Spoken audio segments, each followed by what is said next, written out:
Hello everyone and welcome back to my channel. Today I want to talk about some makeup items that I've added to my collection in 2021 that have really stood out to me and I think are like my new expectation of how these beauty products should work. I've been seeing a lot of people ranking the palettes that they've purchased in this year or some of their favorite skin tints and things like that. I don't have enough product to really do dedicated videos in that capacity. I only have enough to do this one overall video, but that's okay. Any product that I mention, I will have linked down below, and I'm not sponsored or paid or have any partnership or affiliation with any of these brands. I'm a free agent. These are just my own personal thoughts and opinions. So that being said, the first product that I want to talk about is the Nabla Skin Realist Skin Tint. This has been my favorite face product of all time. And I thought that the ColourPop Pretty Fresh Tinted Moisturizer was going to be the only face product that I use for the rest of my life, but boy was I wrong. This whole skin tint trend has really taken a boom, and I know that there's so many different ones out there, and this Nabla one isn't as readily available as, say, the Fenty Eavesdrop or the Tarte Hydro Serum, things like that. But I'm glad I made this purchase off of Beauty Bay and just accepted that it was going to get to me in a few weeks' time, because it's one of my favorite base products. It's really light on the skin and it has hyaluronic acid in it. I don't think makeup products are better than an actual skincare routine, but because it has hyaluronic, it's not going to do anything that gives you truly a real effect. It's more of an assist. So I already use hyaluronic serum. I already have a daily moisturizer that has hyaluronic acid in it. So if I'm not using my serum, at least in my day cream it has it. And now in my tinted moisturizer, it just has a little bit more. It's really nice. I wouldn't replace my normal products with just the skin tint. But that being said, it also doesn't break out my skin, and it leaves my skin feeling like my skin. It's just kind of given me an overall flat base, and other products play so well on top of it that I don't have any problems with it whatsoever. All I have are raving reviews, so it makes me hesitant to kind of go into trying foundations and things like that, because I've just really been enjoying this skin tint altogether. Another face product that I want to talk about is probably a new cult classic, but it's going to be the Fenty Eye Brightener. The Fenty Bright Fix Eye Brightener. I have mine in shade Butter. I think when I run out of this, I might try the Deep Butter shade, because sometimes this might run a little bit too yellow, but then I think that I'm just using too much. I don't know. I think the people who are not that into this product are just using too much, because it is a very thin product and a little goes a long way, and it's only meant to give you a medium coverage, if that. It is the skin tint of concealers. So if you have dark circles or acne and things that you want to cover up, that's not going to really do that for you. It's just going to brighten what you already have and kind of smooth it out. But it's just your natural skin is still going to shine through. So, but you can do to give a more full coverage kind of effect is use this as a base and then put your concealer on top. So maybe you have this and another light to medium coverage concealer. Using the two of them, you'll have more of the effect of a full coverage. Another face product that I want to talk about is a highlighter, and I've never been a huge fan of highlighters. I never really understood the purpose, but I also never really had the knowledge and talent with highlighters.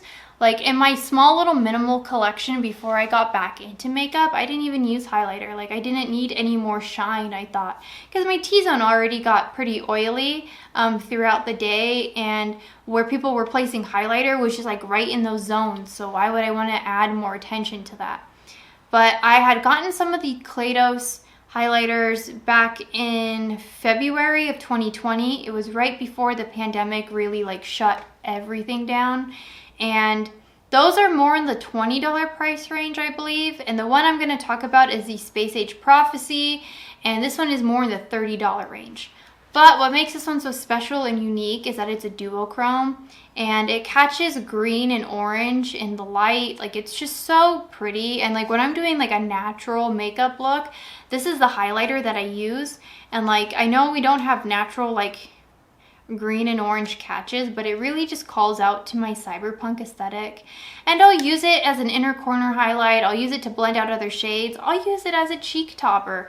I just think this is such a unique and special item to have in your collection. I don't know, I've never seen anything like it. I don't know if I can call this, like, can you call a duochrome a pigment? Is that how that works? I don't think so. I don't think I'm using the right vocabulary, but this is just something really special and unique that like I feel comfortable spending the $30 on it, and hopefully I don't go through it. So I can keep it for a long time, or if I do go through it, like Kaleidos is gonna keep it for a long time. I also hope that they come out with like different shades, because this is so pretty, and like I would love to see other shades. Like, give me a purple highlighter. Give me a purple highlighter? We'll come back to that. So I really enjoy that product. And another product I want to talk about for the face is my Nabla Close Up Smoothing Pressed Powder. This is in shade Light. This is the one that I bought this year. I originally bought the shade Medium because I'm typically a light to medium shade, mostly leaning more medium when you only have the options of light, medium, and dark. And when I bought this powder, because I heard some really good reviews about it and I just needed a face powder, so I'm like, okay, well, let me try it. It's not a cheap product. Like, you can definitely find something like this in a NYX formula that probably works just as well. But I wanted to try it anyway, wanted, you know, to do the whole treat myself thing. And so I ordered it off of Beauty Bay. But when you get something that's not your right shade, no matter how well that product performs, you'll never know, because it's never gonna look right because it's the wrong shade. And I didn't realize that like for 365 plus days, I was not in the sun at all. I was in my house, not even close to a window. So my complexion got really, really fair. Like, I don't remember ever being that fair. And I thought, you know, it might have just been my depression, you know, really taking its course on me. And it did, but I looked like a little gothic creature in a castle, you know, just like scary. So I didn't think that the light shade would be the shade for me. I was able to find on a secondhand market, I don't know if it was Depop, Poshmark, or insert all the other secondhand, but there was an influencer that was selling off some of the unused products from their PR box. And it wasn't like a super big influencer by any means, but they were still able to get PR from Nabla, and so they were just selling it off. So I got it at like a fraction of the price.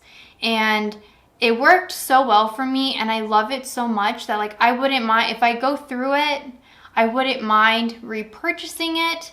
Right now I am using the shade Medium more than I am using the light shade, because I am getting more sun as of late. But if you're looking for a nice like setting powder, this is the one to go. Obviously Nabla is going to make products, or you would think Nabla is going to make products that mesh well together, but you never know. But I like this with my skin tint. It gives me the right amount of coverage, and it locks it in for as much as I need it to. So that's my favorite face powder. The next products that I'm going to talk about are eyeshadow palettes, but I'm not going to be presenting them in any ranked order. These are how they are in front of me. And the first product I want to talk about is the Kaleidos Flower Punk palette. This has been my most reached for palette of the year, because it has these grungy tones right here, and then it has these more pinky and mint shades at the end, and it's just such a unique color story. And I know that's everybody's favorite raving review for the product, but I was already reaching for my Futurism 3 and my Gemini palette all of 2020. So I like those grungy greens. And I loved the iridescent blue in my ultraviolet palette. This minty blue, it's not as iridescent as that, but it does the same kind of blue effect that I would want it to. And obviously I'm a fan of pink because I have more pink eyeshadows than I know what to do with.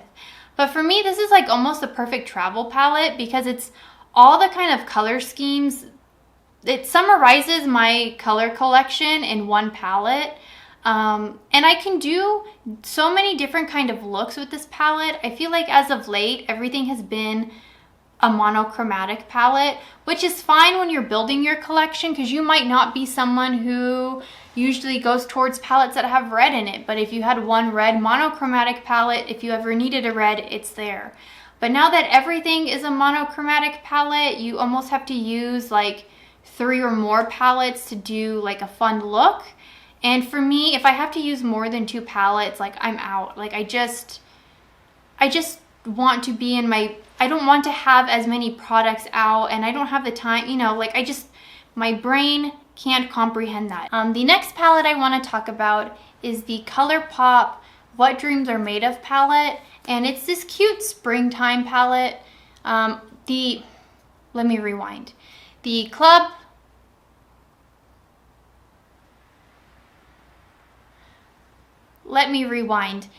Flower Punk palette was released in the spring, but for me, it's not like a specifically springtime release. I think it just was released in the spring because I feel like no matter when that palette was released, like people would have bought into it. It's just such a special palette that I don't think that it was just made for the springtime, especially because it's a part of its permanent collection. But this one is definitely a springtime. Like I couldn't see ColourPop releasing this in the winter.